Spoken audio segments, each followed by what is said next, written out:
No profession for a lady is supposed to be the answer that the great actor Lillian Gish gave to an interviewer back in 1920 when he asked her how she liked working behind the camera, having just completed her first, and as it turned out, her only film as a director, a rather forgettable comedy called Remodeling Your Husband. Although I'm sure they didn't need Ms. Gish's encouragement, that dissuasion of women from trying their hands at directing films seems to have become almost a credo for the heads of Hollywood. For many years, there were no active women directors in Hollywood, and in the first 2 decades of the sound era, the only female director working in the commercial film industry. There was always some space for women in documentary or experimental films, was Dorothy Arzner. There we go. Dorothy Arzner, responsible for a number of memorable films in the 30s, but whose career came to an abrupt halt in 1943 after the failure of her wartime drama, First Comes Courage. Arzner then devoted herself to teaching at UCLA, where among her students years later was a young Francis Ford Coppola, who often cited Arzner's influence on his work and has been devoted to preserving her memory.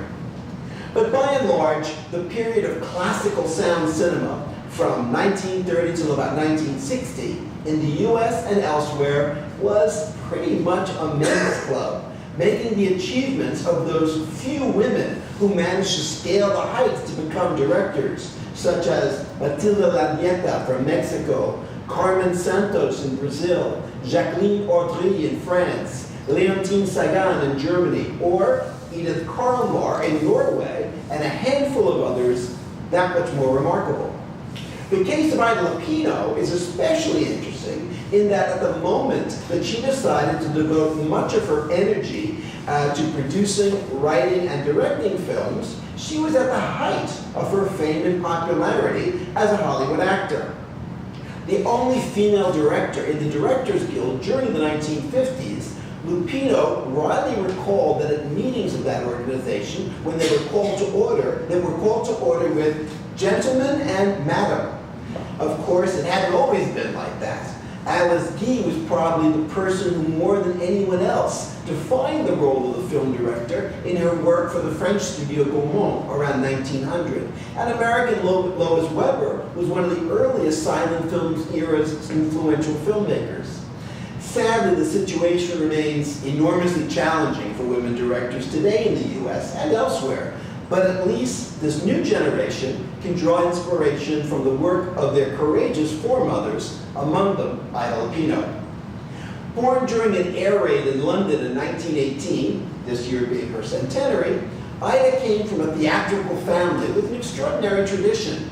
Originating in Naples, the Lupinos were well-known actors, performers, and clowns who seem to have run afoul of the local authorities so that in the late 17th century, one branch of the family emigrated to England, where they continued to ply their theatrical talents for the next 300 years.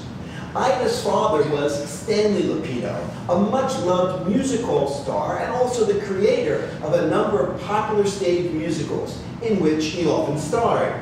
Among her uncles was Barry Lupino, who managed the Drury Lane Theatre, and Lupino Lane, a hugely popular star of some early British slapstick.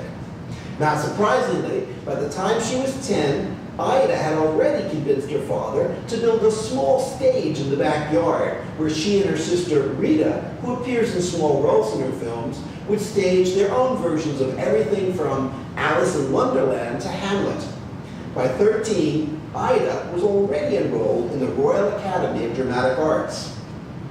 Her break into the movies would come awkwardly at the expense of her mother, an actor known professionally as Connie Emerald.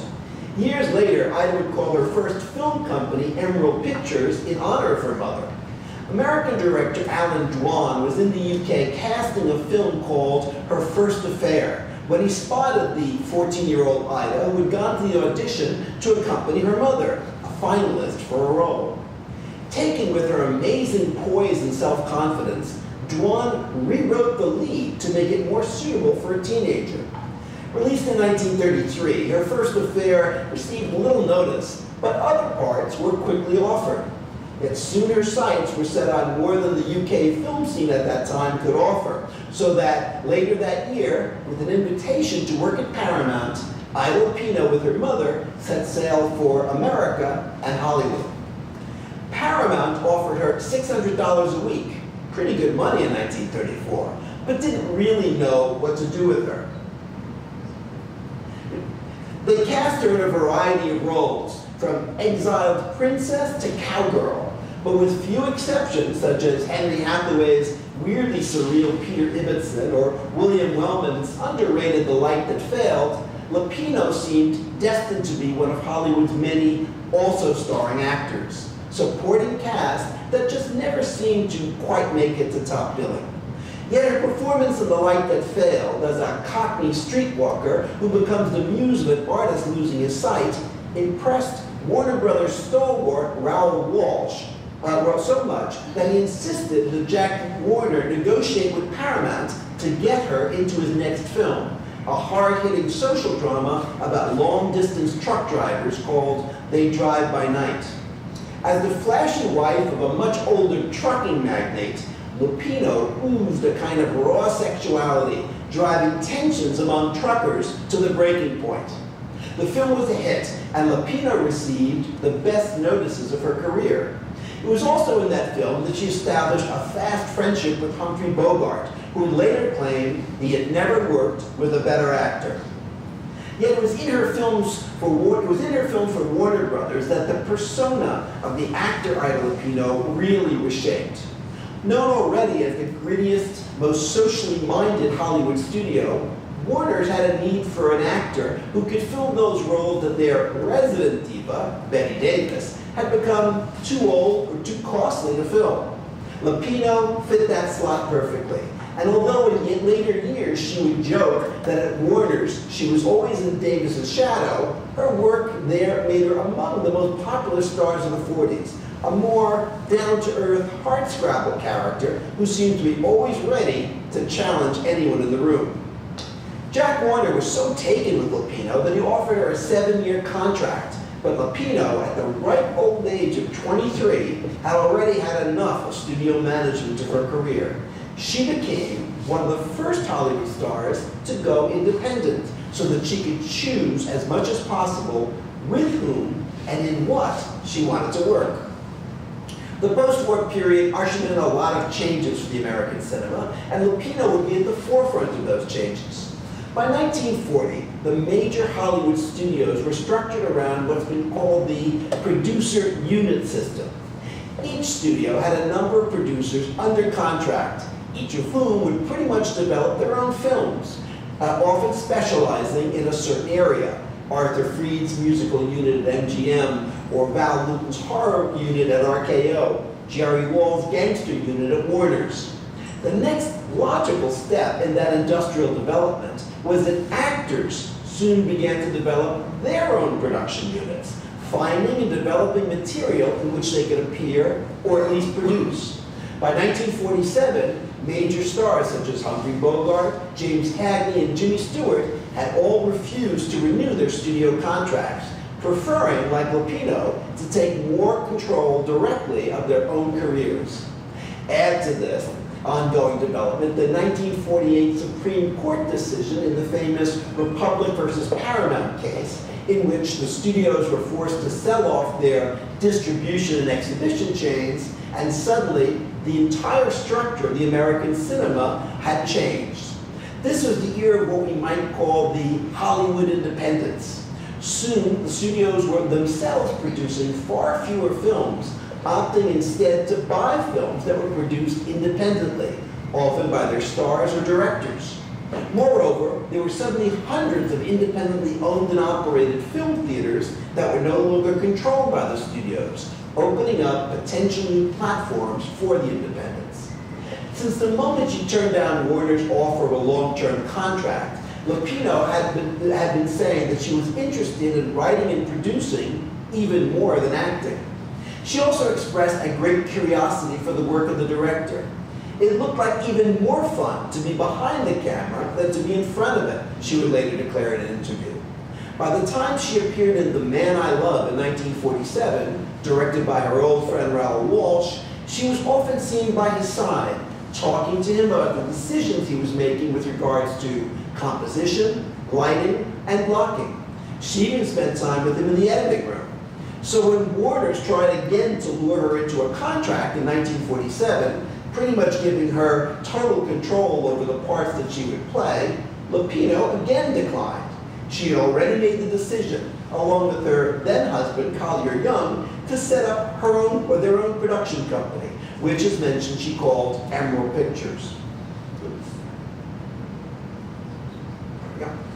As Lupino would later assert, part of the reason for starting her own production company was to make the kinds of films she knew the studios would never make. We want to make real films about real people facing the same everyday problems that the ordinary members of the audience face, she said. This declaration implies two of the aspects that would define Lupino's work as an independent filmmaker: her attention to social issues and her adoption of a neo-realist aesthetic, or at least an Americanized version of it. A third factor, the feminist nature of her work, I'll discuss later. So for Emerald's first project, they decided to dive right into it. They would make a film that addressed the problem of unwed mothers. The number of women giving birth out of wedlock had skyrocketed during the war and continued to grow in the post-war years. Working with screenwriter Paul Jarrico, who would later be blacklisted but would go on to produce The Salt of the Earth, one of the classics of the American independent cinema, and Marvin Wald, Lupino spoke with a number of researchers on the subject, visited homes for unwed mothers, and spoke to many women who had borne children out of wedlock. The first draft of the script was completed by Jarrico and Wald in mid-1947, and shooting was to commence in early 1948. Elmer Clifton, a Hollywood veteran, was hired to direct. 3 days into the shoot, which actually did not begin until early 1949, Elmer Clifton suffered a heart attack and was hospitalized. With the cast and crew assembled and her own upcoming commitments as an actor, Lupino took over the direction of the film herself. The rest, as they say, is history. The credits of the film still list Elmer Clifton as the director, as was required by the Hollywood union contracts at that time, as Lupino was still not a member of the Directors Guild, so legally she could not be credited as the director of Not Wanted. But having spoken over the years to a number of people involved in the film, including Paul Jarrico and the actor Sally Forrest, there's no doubt that the film was entirely made by Lupino, with only a handful of shots created by Clifton remaining in the final cut. Even though Lupino would claim she took over the directing reluctantly, one could say she'd been preparing for it for a long time. By the mid-1940s, social workers had suggested that earlier explanations for unwed motherhood as a result of moral or mental degeneracy or economic squalor were unable to account for the continuing growth of this phenomenon, especially within the middle class. As in so much of American life, psychological theories increasingly replaced spiritual or economic ones. Unmarried pregnant women were now at least afforded rehabilitation through relinquishing their children for adoption and the promise of future marriage. Although on the surface, this new conception of unwed motherhood was more compassionate and progressive, from a feminist perspective, there were obvious compromises. In the pre-war dominant discourse, women were simply the victims of predatory men, devoid of any real sexual desire of their own. The newer post-war discourse at least gave them some kind of agency in the event, as Lupino emphasized in Not Wanted.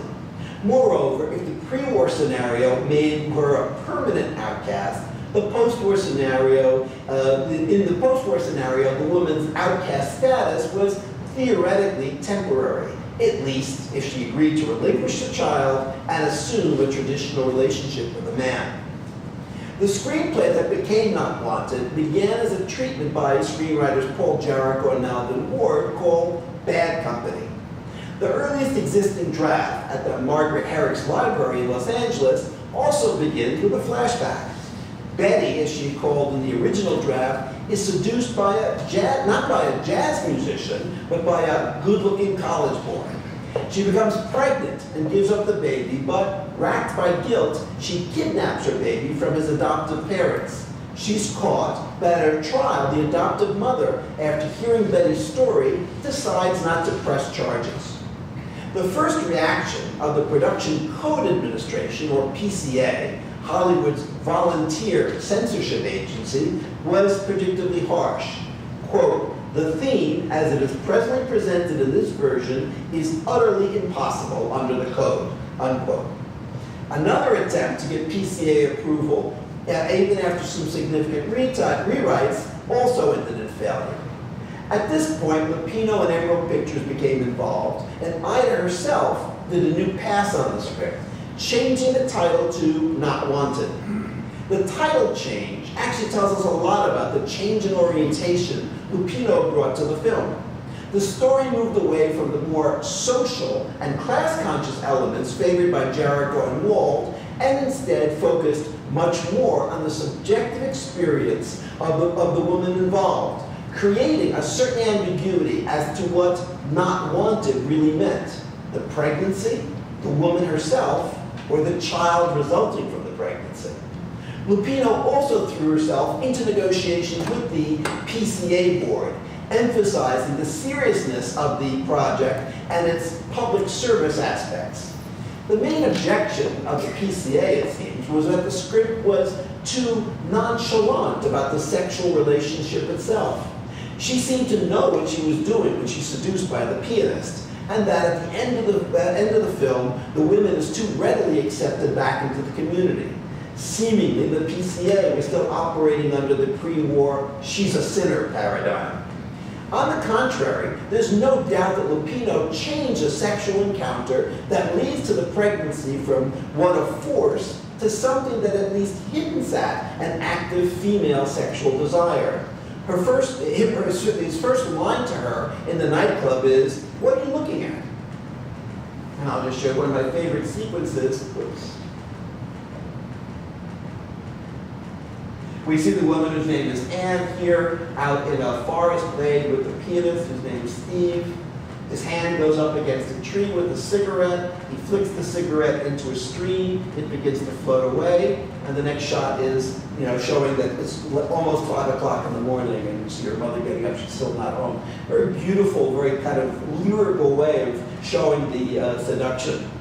The PCA also objected, curiously, to a sequence in the script added by Lupino that would depict Sally's labor and delivery. Lupino brilliantly got around this by showing the entire scene from Sally's point of view.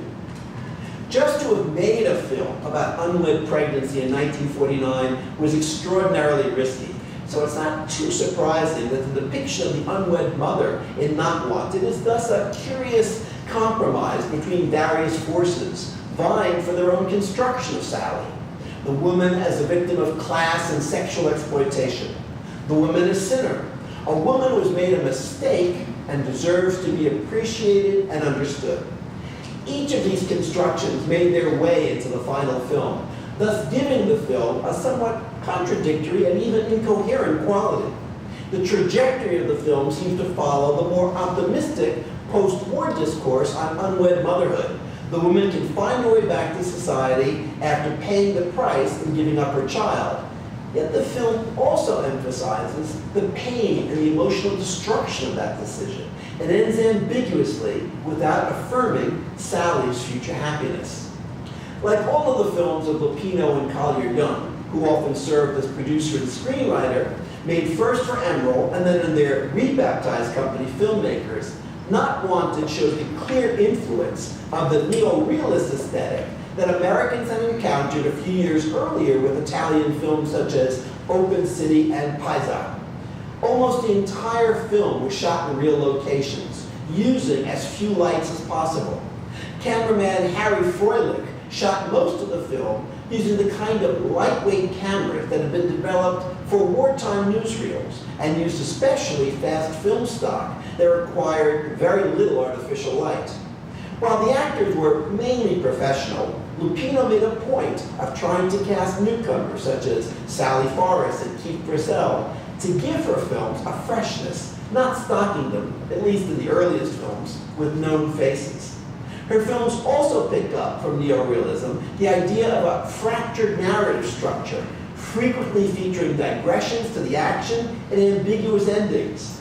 Just as the protagonist at the end of Bicycle Thieves simply disappears into a crowd, Lupino gave Not Wanted an unresolved ending, with Sally hugging Drew, the wounded war veteran who loves her. While some might see this as the promise of some future married happiness, it can also be seen as two damaged individuals simply clinging to each other with no real sense of what the future may bring. Happily, Not Wanted turned out to be reasonably successful. It was picked up by RKO and distributed nationally, usually on the bottom half of a double bill. There were a number of articles on the film and publications of high visibility, and one of the film's greatest champions was none other than Eleanor Roosevelt, who lauded the film on 3 different occasions during her weekly radio broadcasts. The success of Not Wanted led to a 5-picture deal with RKO, and soon Lupino and her team embarked on the first film to be officially directed by Lupino, Never Fear, from 1950. Unhappily, there's no time to really discuss the film. The story deals with a dancer, again played by Sally Forrest, whose promising career is derailed when she contracts polio. Once again, the film was shot almost exclusively in real locations. Lupino received permission to shoot in the famous Cabot Kaiser Institute, where many of the doctors, nurses, and even patients we see were not actors. Like Not Wanted, the film focuses on a young woman who must create a new life when something ruins her designated trajectory. Now I'd like to show 2 sequences from Lupino's 3rd film, Outrage, made also in 1950. Having already tackled unwed motherhood and crippling illness, Lupino now moved on to yet another controversial topic, rape. It's Lupino's shortest film, only 72 minutes. I'd hoped to screen the entire film, but our time slot would not allow for it. Hopefully what I can show you will give you some sense of her work. So let's have a chance to look at Outrage. The sociocultural context of the post-war years for women lends weight and deeper meaning to her reactions to the rape. The trend to marry young and start a family was at its peak from the late 40s until the end of the 50s. During the post-war years, men and women were overall deeply committed to family life, from which they derived a sense of purpose, security, and success. For women, this commitment meant turning their sights and ambitions towards the home, even if they also held jobs outside. The situation was especially charged in the post-war era, as so many American women had entered into the defense and manufacturing industries during the war, and for the first time began to make real money. This was the era of Rosie the Riveter. And at the end of the war, the vast majority of women claimed to hope to keep working. In fact, most would continue working. Only in the post-war era, they were usually relegated to much less well-paid work, or simply paid less than men doing the same jobs. This turn towards marriage and the domestic can be seen in Outrage, in which a young woman's dream of a typical American life is violently shattered when she's raped. Her ambition to continue working as a bookkeeper while married to Jim until he gets enough salary to support a family are mirrored in the scene in which Jim asked Mr. Walton for Anne's hand in marriage. Mr. Walton, a high school teacher, openly muses that he hoped Anne would go to college and become a teacher like him. But there's more, counters Jim. There's marriage. Anne is presented as a typical middle-class American woman conforming to the desires of the surrounding culture, not considering for a moment her own career, which might endanger her prospects for marriage.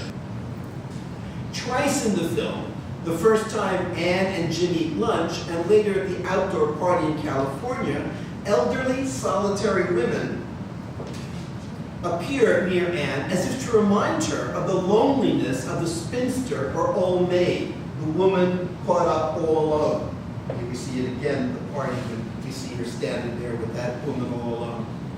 Male authoritarianism pervades Outrage, from the strange intransigence of her father when told of Anne's impending marriage, to her fiancé's Jim attempt to bully her into marrying him immediately after the rape, to Frank Marino's insistence that they kiss. Anne's impulse is to take flight, to run away, a trait she shares with Sally in Not Wanted. Besides being motivated by her trauma, she can be seen as in terms of her wanting to discover forms of male identity more hospitable to female subjectivity. Following on this, we can see Bruce as a somewhat feminized man, like Drew in Not Wanted, someone who also has been damaged by the war, a man given more to nurturing than to dominating, seemingly asexual. Anne's desire to break with the past and with the notions of female desire and identity to which she must perform is seen in her smashing her First Communion portrait photograph, the symbol of her life prior to being raped. Anne is repeatedly filmed as if she is in prison. The bars of her bedstead later echoed in the hard lines of the farm machinery as well. And, of course, she eventually does wind up in prison. Post-traumatic Anne might be seen as perpetually on the run when she's not in prison, unable to find a place to call home. Even her refuge with Bruce turns out to be temporary. The ending of Outrage is strangely ambiguous. After turning down her suggestion that they stay together, Bruce sees her off on a bus. Considering the focus on Anne in the film, we might expect the final shot of Anne on the bus, musing perhaps about her return home. Instead, the camera lingers on Bruce, who wistfully looks upward and then starts to walk away. French critic Raymond Bellour once declared that a Hollywood film was a machine for creating a couple. Here, the ideal couple apparently cannot be formed, cannot stay together. It's unclear why Anne would want to return home. After all, it's the site of her greatest trauma. Chances are she will simply continue to wander, searching for a place for women in America that, it appears, didn't really exist in 1950. The last point I would like to address concerns the feminist credentials of Ida Lupino's films. I'm perhaps not the person to truly address this, but I'll give it a try. Ever since the 1970s, a newly empowered women's movement across the world has sought to resurrect foremothers in just about every field, from medicine to politics to the arts, to resurrect those hidden from history, as one popular would call them.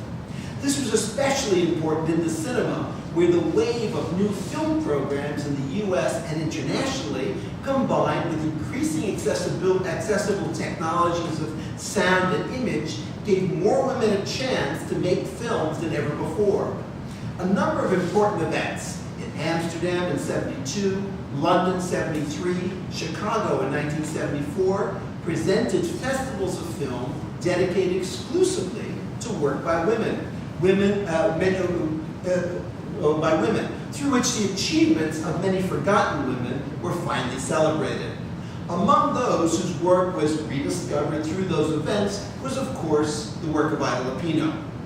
Lupino has always provoked controversy among feminist-oriented critics. Her female protagonists are often thought to be too passive, too buffeted by forces that seem beyond their control. When they are saved, more often than not, the help comes in the form of some man who at least points to a way out. Even a critic as astute as Molly Haskell, in her still essential book on women in cinema, From Reverence to Rape, goes so far as to say that Lupino's films could even be seen as sexist. Lupino herself, who in fact enjoyed a long and successful career directing TV shows after she stopped making feature films in the mid-50s. She would do one more feature in the 60s, the Haley Mills comedy, The Trouble with Angels, seemed frankly uncomfortable with the designation of her work as feminist. I wasn't a female director, I was a film director. she told a somewhat disgruntled audience at the Museum of Modern Art in 1991. Yet, if I may, I think the reluctance to embrace Ida Lupino within some feminist trajectory of the cinema stems from the fact that she was making films about women in the early post-war period, not about women today. Like Oscar Michaud, the great African-American independent director, whose work has similarly been controversial for African-American film critics and scholars, the characters they depicted react to the world in which they live, not the world that we in our 21st century believe that they should live in. When Sally and Anna, not wanted and outraged, simply flee their situations, it's an expression not just of helplessness, but a declaration of the lack of options available to them. Lupino presents a world, an America, in dire need of change, especially with regards to women, but doesn't point out how those changes can be made. Film critic Carrie Rickey put it well when she claims that Ida Lupino invented her own version of film noir, Lupino noir, a dimly lit, low-budget world in which everyone lives sadder but wiser ever after. The more I watch Ida Lupino's films, the more fascinated I become by them. Her 7 feature-length films already constitute a remarkable body of work, a filmography that Martin Scorsese has called unique and essential. And we haven't even begun to dip into all the work she did for television. A true artist, both before and behind the camera, Ida Lupino richly deserves to be counted among the treasures of American cinema. Thank you.